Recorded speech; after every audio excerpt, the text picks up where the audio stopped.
Okay, good morning and welcome to Audit and Governance Committee on Monday, 17th of July. I'm Richard Biggs, as Chairman, and on my left is Susan Cogging, who's the Vice Chair. First on the agenda is apologies for absence. Do we have any apologies for absence, please?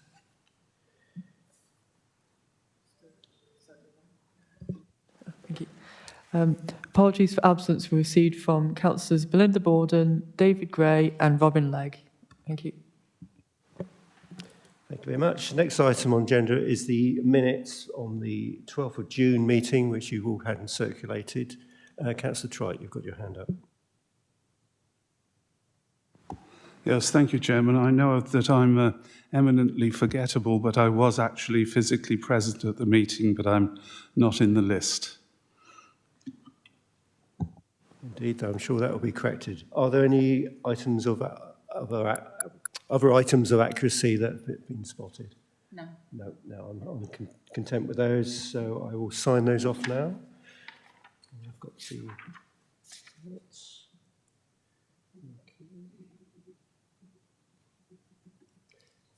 Okay, and the next item on the agenda is public participation. Have we received any questions from councillors or members of the public? No questions from the public, thank you. Okay, we now move to item 6, the annual information and governance report, which I believe, Mark Eyre, you're going to kick off with, please. Thank you very much. Morning, Chair, morning, Committee. So I'm Mark Eyre, I'm the Service Manager for Assurance, and I'm joined today by James Fisher, who's sat next to me, who's our Data Protection Officer. So this is the first time that we've presented an annual report on information governance, and it follows a presentation we previously made to the Strategic Information Governance Board earlier in the month, and then to the Senior Leadership Team. The structure of our information governance arrangements have been enhanced following the Cyber 360 peer review last year, and this report looks to set out the outputs of that. It's one of the outputs from that particular review. This report sets out activity during the last year, provides a focus for the current year, and an overview of performance and risk. So a key element of the revised arrangements is the Strategic Information Governance Board and its standing working groups, and those are set out in section 1 of the paper. There are a range of these, and they focus on cyber risk, approval of applications onto our infrastructure, an operational group driving forward policies, procedures and practices, and a group that's focused on learning from data breaches, and all of these groups are now operational. Aside from the setup of the new board, section 2 of the report highlights a number of areas of activity in the last 12 months. And that includes enhancing our records management arrangements, the Cyber 360 review that I talked about earlier, approval of the data and business intelligence strategy, and a risk assessment process for introducing new ICT applications into the Dorset Council IT infrastructure. Within section 3 of the report, we've reported on a number of our information compliance performance indicators. So that covers a range of areas such as freedom of information, subject access requests, data breaches, and mandatory training levels. The latest position of high and extreme risks is also included, in addition to the outcomes from a recent swap audit, which we picked up in a paper later this morning. Looking forward, the Council's recently completed the Information Commissioner Office's accountability framework. This is a self-assessment, and it looks to score Dorset Council's policies, processes and practices against the Information Commissioner Office's expectations. We're in the process of developing that into an improvement action plan, and that will be delivered by the operational group on behalf of the board to drive forward our information governance agenda further. As you'll see from the report, we're currently partially or fully meeting the ICO expectations for 73% of the criteria. It is, however, quite a challenging agenda for the board, the working groups and the officers to fully meet those expectations. As an organisation, we recognise we're not where we want to be yet, which is probably, I guess, to be expected for what is still a relatively new local authority, particularly in light of the resource challenges we had during the COVID response. So hopefully I've been able to provide a sufficient summary of the paper. It's quite a detailed paper, but happy to take any questions. Thank you, Chair. Thank you very much, Mr. Mayor. Before we proceed in discussions with that, I just have noticed that I didn't asked for declarations of interest, which is agenda item 3. Are there any declarations of interest? Not seeing any. Okay, thank you very much. So yes, thank you very much for that detailed report. Quite a dry subject. However, the implications when we get this wrong are pretty devastating, and the sort of things that end up costing us money and reputational damage, and the things that sort of end up in the tabloid newspapers. So it is really important we deal with a lot of information. I feel reassured that there's enough going on. I suppose what I'd like to know is how we could, it's the benchmarking against other authorities. Are we doing enough against a similar unitary authority, bearing in mind the amount of data? And I know this is studied and it's a big risk on our agenda on cybersecurity. Do you feel able to answer that in any information regarding benchmarking? We haven't done a great deal of benchmarking, to be fair, Chair. We've done a little bit around some of the sort of more transactional elements, so things like freedom of information and subject access requests, to get a feel for how our compliance rates compare to other organisations. But we haven't gone into it. We certainly haven't, for instance, looked at a comparator for the accountability framework.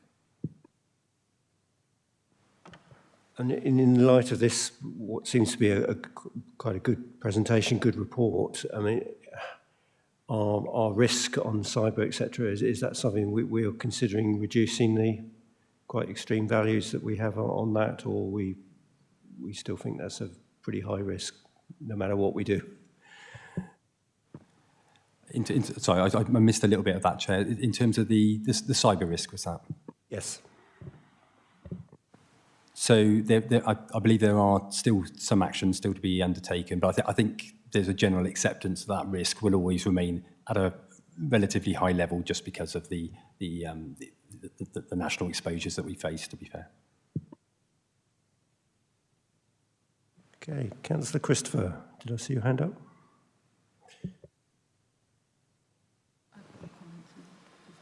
Susan. Sorry, right. Sorry, Mark, it's nice to see. Thank you very much for the report. It was very detailed and explains a lot. Just 6.71, we've raised it quite a few times in other meetings, and I know it is on the SWOT report as well. So it's just really a comment to say thank you, and that there is a project underway, and is that sort of being embedded now, or is that sort of the early stages of the project? I just wanted just a little bit more clarity around how far the project is into its implementation.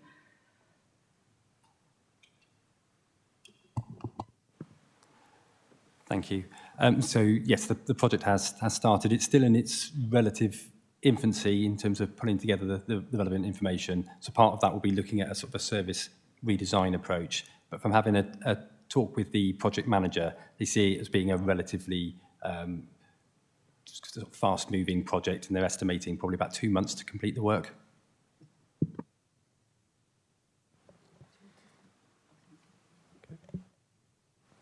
So can we just have an update perhaps at the next meeting in September or following up, see how far that has progressed? That'd be great. Thank you. Okay, so we have received the report, very detailed, and a lot of work's gone into that. I don't think there's any more questions on that, so we have received and noted and commented on that. Thank you very much. We now move to item 7, which is the quarterly risk update, which is also yourself, Mr. Eyre. Thank you.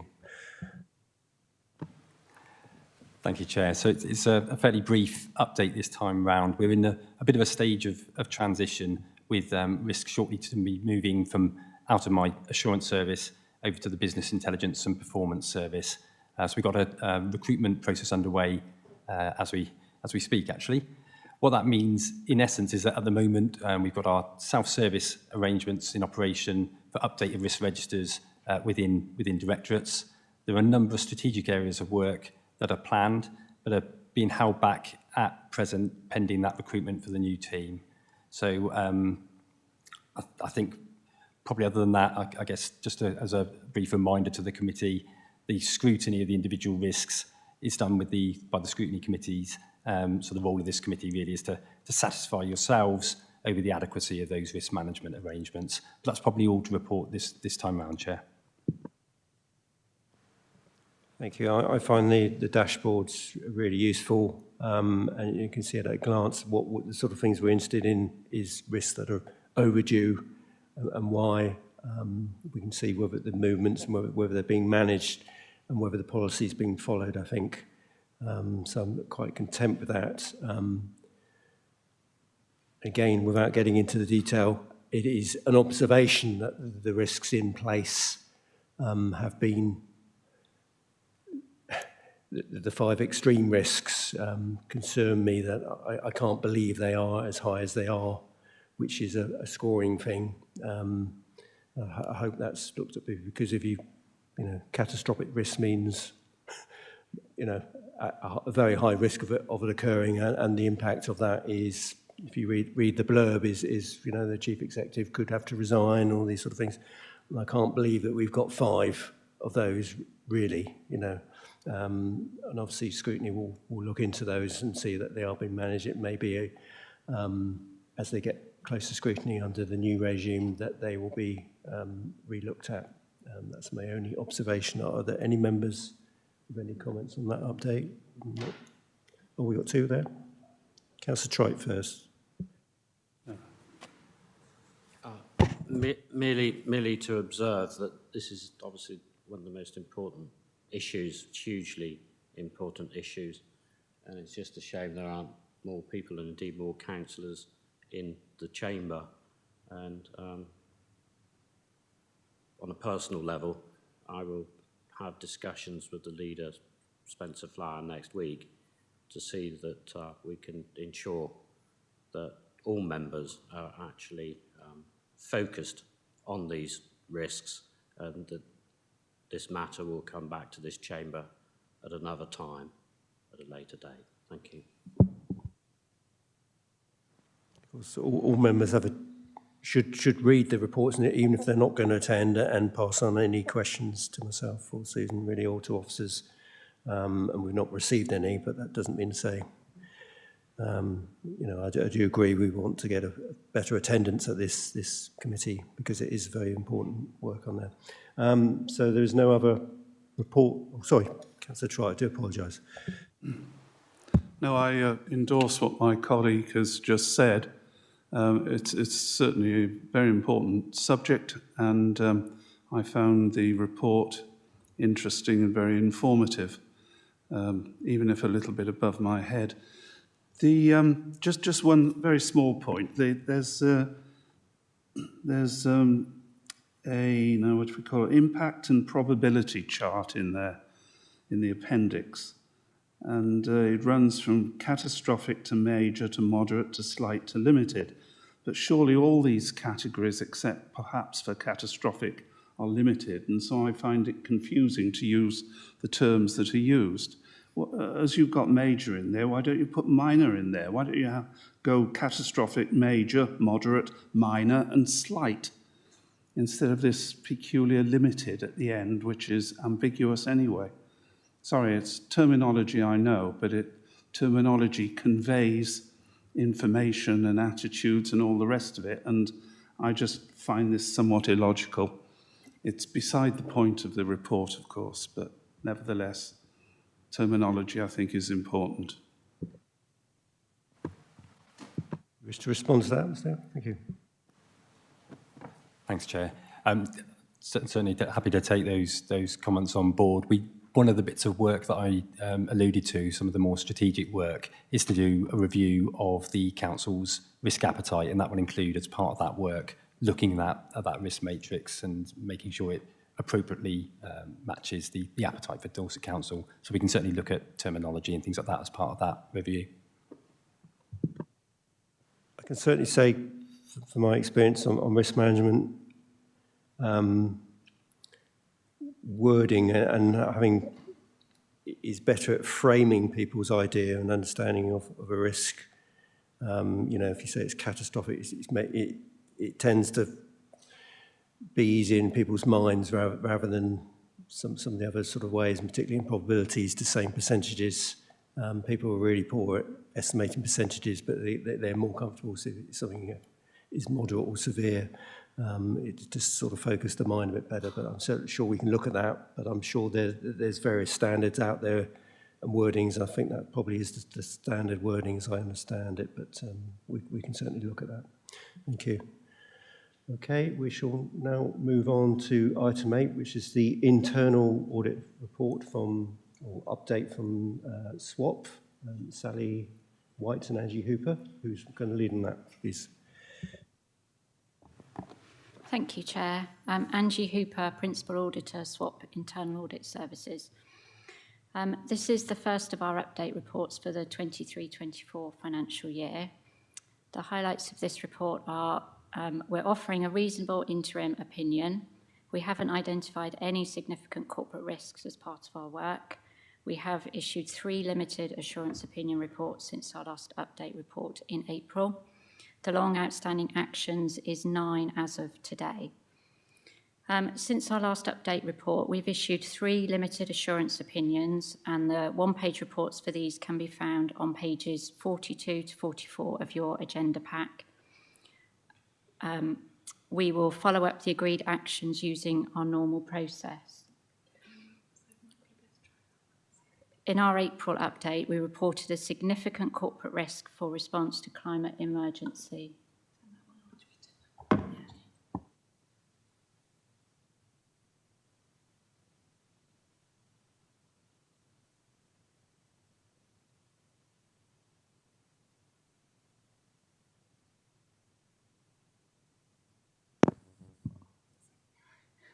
In our April update,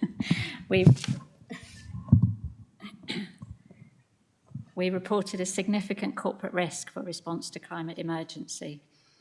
Whilst the majority of the agreed actions have long implementation dates, we have carried out a formal follow-up, working closely with the Corporate Director, Transformation, Innovation and Digital and his team, and can report that positive movement has been made with all actions being at least in progress and 2 completed. 1 action is overdue but should be complete by the end of July. Due to the long nature of these actions, there is still a significant amount of work that remains to be undertaken, and therefore the service need more time to demonstrate implementation. We will undertake another formal follow-up in early 2024. A report detailing our work can be found on page 45 of the agenda pack. In our November update, we reported a significant corporate risk around premises health and safety. We have undertaken a formal follow-up and can report that whilst only 2 of the 9 agreed actions have been fully implemented, good progress has been made against all remaining actions, which should be completed by the end of 2023. Our report can be found on page 46, and we will undertake a further follow-up in November 2023. Moving on to the action tracker, we're pleased to report that the number of overdue actions is 9 as of today, which is a reflection of the good progress that continues to be made in ensuring that actions are implemented by services in a timely way. Thank you, and Sally and I are happy to take any questions. Thank you very much. Looking around the room, are there any questions? No, I think it's a really good update, and I know we kicked around a particular issue at the last meeting around the climate change, and I think that the points were taken on board and work was done on that. Councillor Christopher.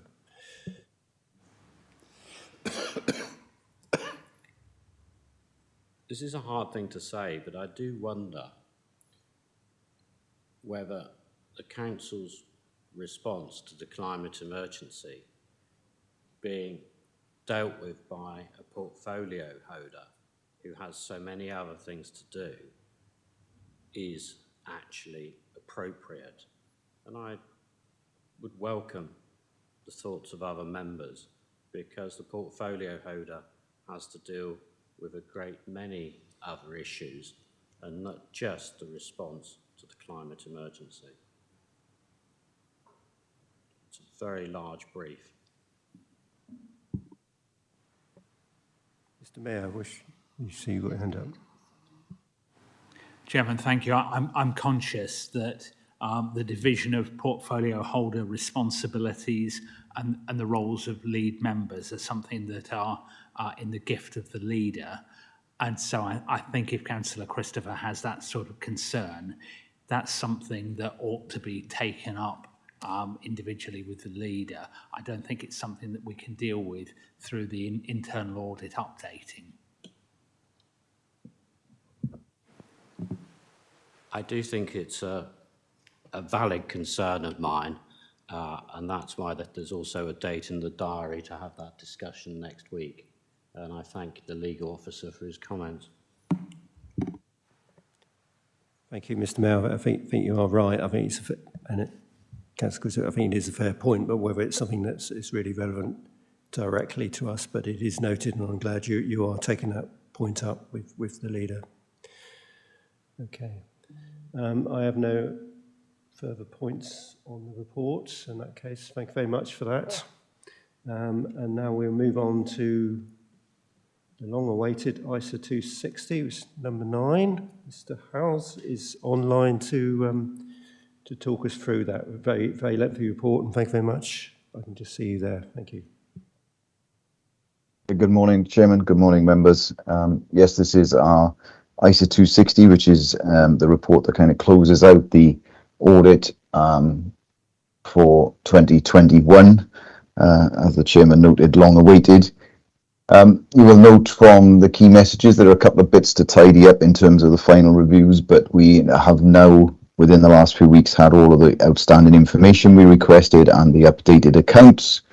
And I have people working on that today to be able to start to close out these final comments that arise. But you'll see, as we can, I've set out there a number of areas to complete in terms of final reviews and closing out of various issues, but the detailed testing is now complete.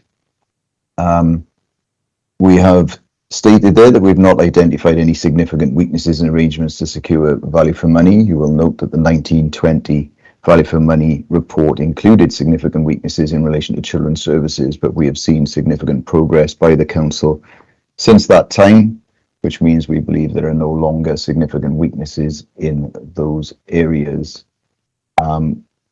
We've been through the annual report and the annual governance statement to consider whether it's misleading or inconsistent, and we have no matters to report to you in respect of that. We've not had any formal queries or objections from electors relating to the 2021 year of accounts, and we have not identified any matters that would require us to issue a public interest report, which is all positive. We expect to issue a modified opinion on the accounts when we get to that point. That will be relating to the qualification that was on the 1920 accounts in relation to the NNDR. It flows forward a year because it's part of the opening balances in the statement of financial position or balance sheet, as many of you will know it. So that's the only reason it will be modified is in relation to that opening balance in relation to the NNDR provision. The significant risks that we reported were a recognition of COVID grant income, the completeness of accrued expenditure, valuation of property assets, management override of controls, which is in every external audit, you will see that come up, and valuation of the pension liability, which is included in the accounts. And those of you who know pensions well will know that it could also be a pension asset, but that's very rare in this current environment, and nearly always it is a pension liability. We also had an area of focus on infrastructure assets. We've discussed at length in this committee the issue that arose around infrastructure assets and the valuation, and we've been working through that, and I'll come on to that in a minute in terms of what we found in relation to infrastructure assets. In terms of COVID grant income, which was the first of the significant risks, you'll see the work that we've carried out there. We've raised a control finding in relation to the accounting treatment paper and just the detail of that, but also a small understatement of grant income by £500,000. But in the context of our materiality, that is relatively small, and that is included in our unadjusted misstatements. We're just finalising the reviews of all that work because it was quite complex and a lot of work involved in that, given the number of grants, but it looks to be complete in terms of the testing. In terms of the completeness of accrued expenditure, we've not found any evidence of fraud or error in the completeness of accrued expenditure and have not raised any control findings, so just the final reviews to go on that, but at this point in time, no issues to raise. Valuation of property assets, again, a very complex sort of process that goes through where external valuers are used. We then use specialists to challenge the external valuers and make sure the assumptions they've made are reasonable. Again, we've raised a number of control findings, particularly involving finance in deciding which assets are valued, because a number of assets were valued that didn't really need to be. We also found an issue in terms of the car park valuation, which led to an overstatement of 5.6 million in the valuation of the car parks. That's based on the sort of costs of running the car parks, which hadn't been taken into account. And a correction for historic impairments, which had not been reversed. So when you have an impairment, that usually goes to the statement of comprehensive income. But then when you have subsequent upward revaluation, you can reverse that out, and it just hadn't been quite correctly done in relation to this, and that was an unadjusted misstatement of £1.7 million. And then there were a number of smaller adjustments which we've aggregated in our unadjusted misstatement schedule. Management override of controls. This is where management have the opportunity, given their position, to override controls and say adjust journals or put through entries without appropriate supervision. We did identify just one journal from our testing that was raised and reviewed by the same individual, but given we use computer-assisted techniques to look at all of the journals and identify those that have any aspects that would interest us from a fraud perspective, then that's a very small number. We did not identify any evidence of fraud from our testing. Just going through that. The pension liability, again, complex area. As those of you on the pension committee will know, we did find that there was a stale pricing adjustment in relation to the now well out of date 2021 accounts, which was a 24.7 million understatement in the pooled investment vehicle balance on the fund as a whole, and the council's share of that based on their representation within the fund is 9.1 million. Aside from this and the unadjusted misstatement in relation to Goodwin, we didn't find any other issues to report to you. And again, the Goodwin adjustment is in our unadjusted misstatement schedule. On the next page, which is page 60, we cover the assumptions used in the pension valuation. And again, all of those were within a reasonable range compared to what we would expect. Infrastructure assets, as I said, we've covered a lot about that. There's been a new statutory instrument issued in relation to local authorities accounting for infrastructure assets. The CIPFA code has also been updated. So we've looked at what you've done, and you've de-recognised some components in line with the statutory instrument and made the assumption that the carrying amount of any assets that will have been replaced is nil. That is a provision within the SI which we expect most councils to have taken. We've looked at the disclosures and we find they are appropriate in relation to the CIPFA Bulletin 12 and what is recommended there. We reviewed and challenged the disaggregation of infrastructure assets in the authority's fixed asset register. So how many categories you've got and are they appropriate groupings and categories, and also challenged the useful economic lives of those. In terms of the disaggregation, that the council had disaggregated its £423 million of infrastructure assets into 28 different categories effectively. When we looked at that, some of that was not explicit and not easy to work out what those categories are, so we challenged the council on those. In the end, we identified good explanations for all but two asset lines, which total just 0.7 million. And these assets had been inherited from previous councils, and there just wasn't enough information to ascertain exactly what they are. They are included in our unadjusted misstatement schedule. In terms of useful economic lives, the same useful economic lives are being applied to all categories, which was a 5% reducing balance method, which is equivalent to a 20-year useful economic life. That really isn't supported when you look at the different types of infrastructure assets. So a revision has been made in relation to that. And that will just be an adjustment in year and not one which relates to prior years, again in line with the statutory instrument that's been issued. So just working through the infrastructure assets in relation to useful economic lives. I won't dwell on value for money from page 64 and 65, as I've already mentioned that and the good progress that is being made in relation to children's services.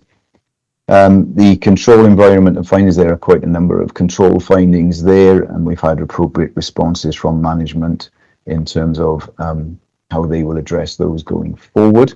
So I again won't dwell on those unless members want to come back to them in questions.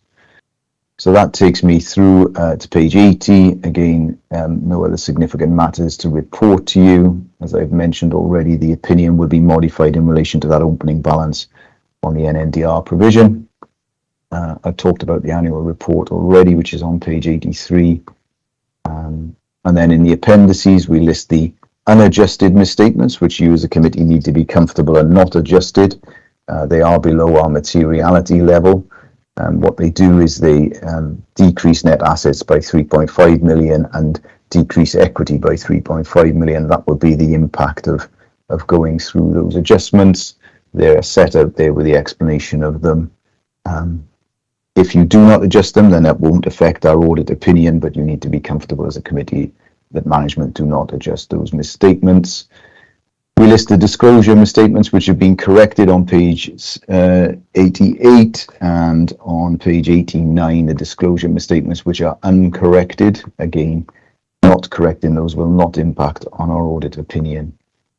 We confirm our independence on page 90. We set out the original fees on page 91 and note that there have been a number of adjustments which we will need to discuss with management in terms of overall fees for this year. And then there are some questions around quality which we address in terms of the FRC's areas of focus, and note that our value for money work will follow as soon as the opinion is done, but not at the same time as the opinion. So quite a lot to go through there. Hopefully I haven't dwelt too long on it. You've had a chance to read the report, I'm sure. I'm happy to take anybody's questions as they arrive. Thank you very much. It is an extremely detailed report and a lot of issues in there. I'm sort of comforted that there doesn't seem to be anything major in there. Do any members have picked any points up? Councillor Christopher. Good morning. Councillor Simon Christopher, Dorset Councillor, Marshwood Vale. It's a great shame that we don't have the external auditor in the room, as was previously promised. Maybe next time we should go and visit the external auditor. What I really want to talk about, firstly, is in connection with valuations. And specifically, I'm going to start with the County Farms estate on page 22. Now, the external auditor, I'm sure, would agree that it's very important that the auditor should plan, control, and record his work. With the benefit of hindsight, and if one could turn back time, would the external auditor have done anything different in connection with the valuation of assets and the reports that he's received? Because if we look at page 22, that very much talks about an internal valuation, not an external chartered surveyor's red book valuation, not an external valuation. And I just wonder if there is perhaps possible concern about the conflict of interest in connection with the County Farms estate, which is clearly worth a lot of money, but being valued by an internal audit, internal opinion, as opposed to being valued externally. It does appear to me that throughout this report, one of the major areas of concern has been the whole question of property valuations, or indeed the accuracy, as you see on a number of instances, in relation to the property register. So my question for the external auditor is, firstly, whether he would have done things differently at the planning stage, which I think is a very important question, and secondly, in relation to the County Farms estate, what does he actually bring to the table in terms of expert ability to check what is being said to him in respect of the County Farms estate? I'll just give you one example. in relation to the individual holdings as to his own ability to assess what is being said to him, where, for instance, the individual farms are held as either farms under the Agricultural Holdings Act or farm business tenancies. What work has he done on this area would be my concern. Thank you. Mr. House, are you able to answer? Well, I'll try and answer those questions. The first one is that I wouldn't have changed my approach to the planning of this work. The work identified the valuation of assets as a significant risk, which means an area where we would spend more time than other areas within the audit, and that is wholly appropriate given the complexity of the issues that Councillor Christopher has quite rightly identified. I use qualified chartered surveyors to review the valuations that are done both externally and internally, and it is their expertise that I draw upon to pull out the issues that we have raised in this report. So I'm using specialist property valuers in order to challenge the assumptions being made. It is not specified whether the council is required to have internal or external valuers, only that they should, have somebody suitably qualified to carry out those valuations. And obviously we've used our experts to assess those valuations. We also assess the competency of the individuals carrying out those to see whether they've got the qualifications necessary, etc., as part of our audit. In terms of the very detailed and final question in relation to the farms, I don't have the detail to hand at this point in terms of what exactly was discussed on those particular points. Okay, thank you. I did note on that page 22, and it's something that appears several times, is a comment around the need for increased communication and cooperation between property services and finance. It seems to be a bit of a theme. I wonder if perhaps Mr. Dunn would, Section 151 officer, would like to comment on that, or one of the finance team. Okay.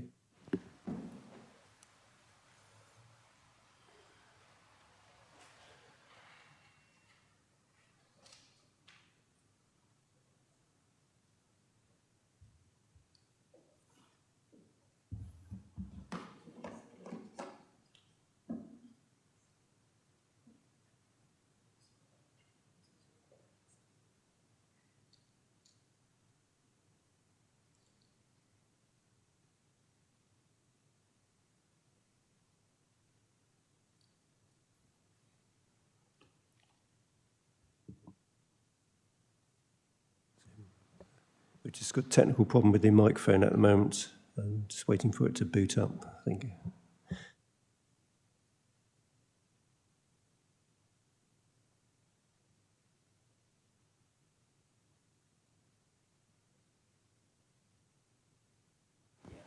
There we go.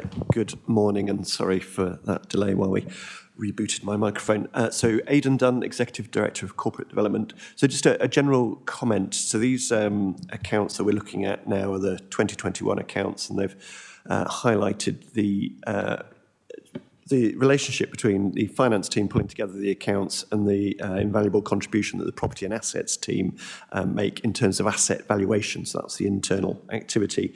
And so it is an area that that's sort of been highlighted in this set of accounts, and it's an area that we've struggled with over the past, the next set of accounts as well. And we talked about that last time at this committee.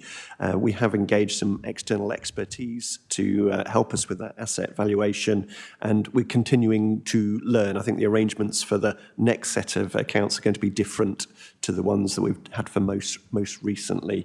I think we've talked previously about the challenges that external auditors have on recruiting staff and expertise. We're finding that as an issue generally in the market for property valuation as well. It's one of those areas. So we're continuing to learn lessons, and I think we drew upon a number of those the last time the audit committee met. Thank you. Thank you. The other observation I had was on page 29 on the historical overpayment for the PFI contract. It was a reasonably large number of 3 million which goes back to the days of Dorset County Council. It's a bit surprising that was not picked up, but I just wonder if anyone wished to comment, how these things happen, really. Good morning, Chair. Heather Lappin, Head of Strategic Finance. This is in relation to actually an interpretation of the actual contract rather than actually an error in the calculation. So there's a small error which has happened since 2007 up until 2020, which is in relation to about 40% of the contract in total. But it is something that is actually calculated that we've been adding to a figure rather than actually it stopping at point. I'm quite happy to talk about the detail of the contract. Obviously, it's commercially sensitive about how it's been calculated, but it is to do with actually a legal, the legal contract and the finance interpretation of that contract, not a calculation error. Does that help? Yes, it does. I mean, I was sort of somewhat familiar with that contract going back, and I know it's has been problematic, as PFIs are. I have no further comments, really. I mean, I noted that the pension liability is quite a large number that's not really for us to comment, but it's obviously something for others to be concerned about. Councillor Christopher. Yes, Chair. A few points apply there. Clearly, there is the issue of the Chancellor's Mansion House speech last week and his move to encourage, dare I say, force local authorities to have pooled assets rather than assets that are held within the pension fund, unique to Dorset Council. And clearly, if there are assets that will have to be sold, then timing is everything, and there will be additional considerations to apply. But clearly, where these accounts, if we go back to the accounts, these accounts are so late, there is a great deal of concern about the fact that the accounts are so late. Now, of course, there is the International Accounting Standard 10, which applies here, and clearly we would want comfort as to when later accounts are actually going to be made available, i.e. International Accounting Standard 10 talks about events after the balance sheet date, i.e. that's what it is, and it talks about adjusting and non-adjusting events. But clearly this is more of a concern where the accounts now relate to a period that ended approximately 2.5 years ago, and the relevance of these accounts is perhaps somewhat diminished because of that time lag. And clearly we would want assurance as to when the 22 and 23 accounts are going to be available to members from the external auditors. It's all very well talking about comfort letters, i.e. letters of representation, whether from officers or the audit committee. Ultimately, one is concerned about the fee paid to the auditors when the audit report for the 31st of March 2021 hasn't been signed off, and we just need some assurance when things are going to move forward on a positive level with respect to accounts for the year ended 31st of March 22 and 31st of March 23, which I think is a fair question. It is indeed a fair question. Some of this was discussed by Mr. House at the previous meeting, but are you able to update us on that? And perhaps Aidan Dunn would like to comment afterwards. Yes, as indeed you say, it's a very reasonable question, and I agree with Councillor Christopher in terms of the relevance of accounts this late. We've been through all the issues, and I won't rehearse those again in terms of why we've got to this point. We're very close to signing off this current set of accounts, and then we can move forward positively with the next set. I think a lot of issues that have been addressed through this lot of accounts have been addressed in the next set, and then we put us in a better position to move forward with that. We have every intention of trying to clear our backlog by the 31st of March 24. That will be challenging because there are two significant audits to complete in that time. But that is the anticipated timeline which we are working towards as a firm. The FRC is working with the Department for Levelling Up Housing and Communities around some backstop provisions because of the widespread issues and delays. At the moment, those backstop dates are longer than the timeline that Deloitte is working to complete the audits. So we shouldn't need to invoke those backstop provisions as long as things progress as we expect over the next period that we've just set out until March 24. Mr. Dunn? Thank you. So in terms of trying to sort of move these through and get them signed off, I think just specifically on the accounts we've got in front of us today, the 2021, I think what we've heard from our external auditor, a number of issues, but none of them sort of showstoppers, if I could use in that term. So as a committee, you have previously delegated authority to myself and you, Chair, to sign off these accounts when they're ready, subject to any other material issues arising. So we've got that delegation, so we might want to just check that the committee's comfortable with that. And I think as soon as we've been able to finish these accounts, then as Ian's just described, moving on to the next set of accounts, the 21-22, to continue with the audit of those. In terms of the publication of the 22-23 accounts, we talked about that last time. We had a paper explaining that the accounts have been delayed for the very issue of asset valuations, one of the key areas, and we're working to finalise that as quickly as possible. So as Ian has just outlined as external auditor, challenging, but it does feel as though we're starting to move through. Thank you. Thank you for that clarification on Councillor Christopher, but I think that is useful to know and to remind members that that delegation is in place to get things moving as required. Councillor Christopher.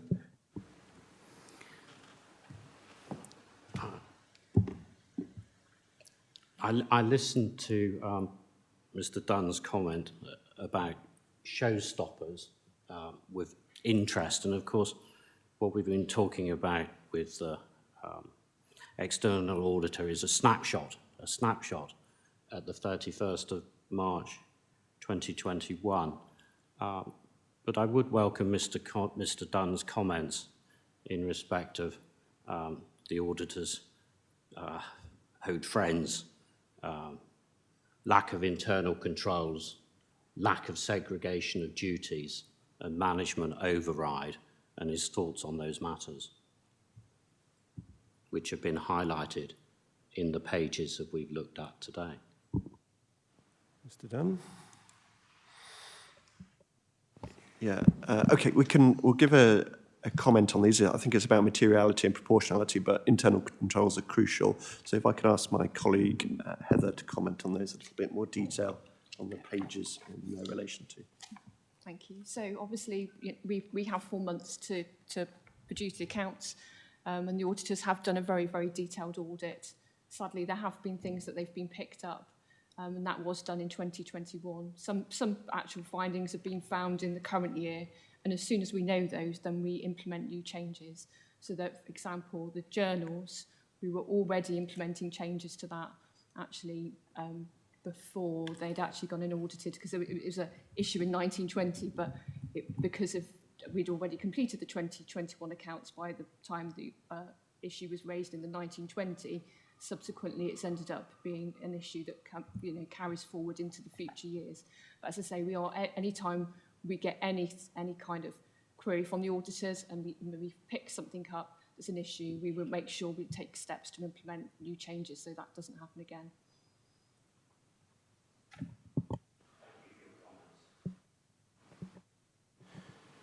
Thank you very much. So if there's no other questions, we shall move on to, thank you very much, Mr. House. So the next item on the agenda is the work programme for the future meetings. Just my page.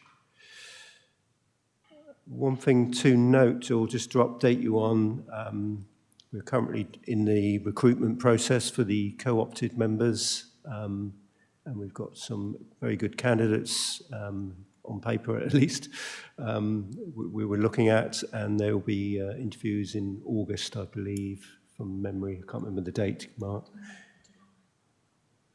28th of July, was it? August, July, yeah. So July. So we are cracking on with that, and I think they will, whoever we select, I'm sure, I think we should be able to find 2 candidates from that. Will add value to this committee and boost the attendance, which is not the right thing, but they were added a different dimension, I'm sure. So it's really for information, the items on the work plan. If there's any comments or questions. Sorry, Mr. Dunn, Aidan. Thank you, Chair. Could I propose a potential additional item for the September meeting? This is a conversation that we've been having about the council's arm's length and wholly owned companies. So we have recently, in the last year or so, set up Care Dorset and also the Dorset Centre of Excellence. And they've got separate shareholder committees that oversee their governance. But we think it'd be useful just to have a short paper just looking at those governance and an opportunity for the committee to look at those. So it's not about managing the companies, it's about the audit committee assuring yourselves, the audit committee assuring themselves of the governance around there. So that would be looking at Care Dorset, Dorset Centre of Excellence, potentially Brunel, which is our pension fund, our pooled pension fund, which we own 10% of, as well, and probably limit it to those 3 in the first instance, but we could, I think, have a helpful conversation about those. Yes, thank you very much for reminding me of that. That's something, I went on an LGA course, but we're very keen that that's something that should be included with audit and governance, periodic reviews of any sort of arm's length bodies. If they fail, or asset valuations or whatever, has happened on a number of councils relatively recently, it will come back. It will be this authority that takes the blame, even though it's sort of an arm's length body. So I think we just need to be aware of the governance arrangements and potential impacts of those. So it's just something, just a sort of bit of a scoping exercise, and just to assure ourselves. Okay, Councillor Christopher. Chair, one small point there. You did talk about whether things fail, but of course, there's also the question, very much with the external auditors, as to whether the council actually provides value for money. We should always have that at the back of our minds, and I welcome Mr. Dunn's comments that we can look at these particular areas in September. I'm sure Mr. Dunn can answer that, but I mean, we do have value for money as part of internal and external audit, as a regular sort of, I don't know if you wish to comment further on that. Thank you. Yes, I think we received a paper a couple of meetings ago about the general approach to value for money within Dorset Council. I think the scope, as I was thinking of the review of the arm's length companies, was about governance rather than necessarily value for money. But at your steer, Chair, or at the steer of the committee, we could sort of look at it in that direction. I'm trying to think how we'd do it, but it's certainly something we could consider. Yeah, certainly something to think about. I think it's worth raising it. Do you wish to come back on that? Yes, Chair, because perhaps this is almost linked into reputational damage, i.e. if the council isn't held to be offering value for money. So that's why I think it is of particular interest. Yeah, I'm sure it's what the public look at this, us doing is delivering value for money, and we get really into the detail of other things, but that's usually what matters to the public, isn't it? So yeah, point noted, and I'm sure officers will bear that in mind. Okay, so that is, just trying to see, do we have any urgent items or exempt business? There are no urgent items or exempt business. Thank you, Chair. Okay, in that case, I will call the meeting to a close. Thank you very much for your attendance and for the debate we've had today. Thank you.